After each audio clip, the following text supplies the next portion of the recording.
No, it's not fantasy. All I presented is fine, irrefutable fact. And yet I'm expected to stand here among you, derided, resented, attacked. Look, if you're skeptical, study the plans. There's nothing within to refute. Put on your spectacles, you'll understand that any misgivings are moot. But let me remind you that my reputation has not been defined by the least inclination to bear the offense of this less than extensive review. And so should you fail to support my intent, I can do without you. Now I'm sure you're aware that the Royal Academy London rejected my claim, and that in Geneva the treatment I bore came to nothing but more of the same. That month before last I sailed over the pond to find private investors, but none would respond in a positive manner to this my proposal. You've heard, I suppose, all that too. Well, I said to those men what I'll say here again, I can do without you.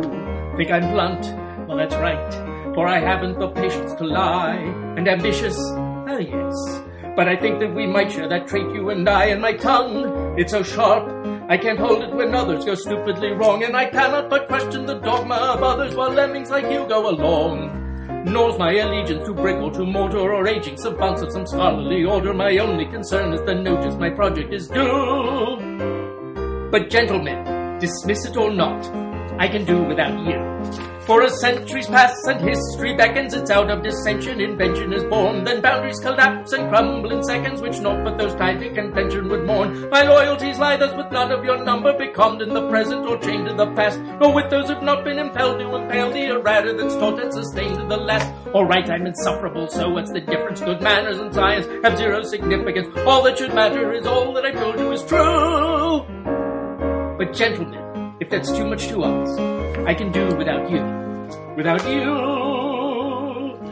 Look at the math, look at the math, look at the elegance here and the numbers, just look at the math. How can they miss so much intelligence here and encumbered and soaring free, heretically brilliant, buoyed by logic strong, resilient as steel. My God, this is no hypothetical. This thing is for real. Though I see a few cracks in this one formulation, but all that it lacks is my interpolation. And I've got a pencil, so hence I'll just scratch in a note. You there, what are you doing? Not a thing. I just wrote... Just wrote on my document. I saw something here in one of the algorithms. I thought maybe I could... What? What would you do? Make a slight adjustment, that's all. I see, and why would you wish to do that? Well, I thought you'd want it to be correct. The day I need help with basic calculus, and from you... Sylvie de Rousseau. Dr. Sylvie de Rousseau, Ph.D. In what? Physics. Actually, while we're speaking, I was wondering if you or any of your colleagues might know of a position that was open. Something in research. You see, I left my last employer, and I was hoping to be... First you question my erudition.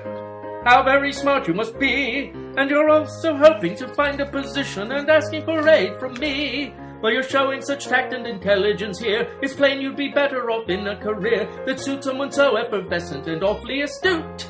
Like teaching the criminally insane in some locked institute. Now I must catch a train and I can't be delayed. Again, here's my thanks for your valuable aid. Now run off and deface something else, for I must say adieu. I just hope I can, without Madame as my guide, looking over my shoulder to help me decide, should I add or subtract, multiply or divide? Do without you.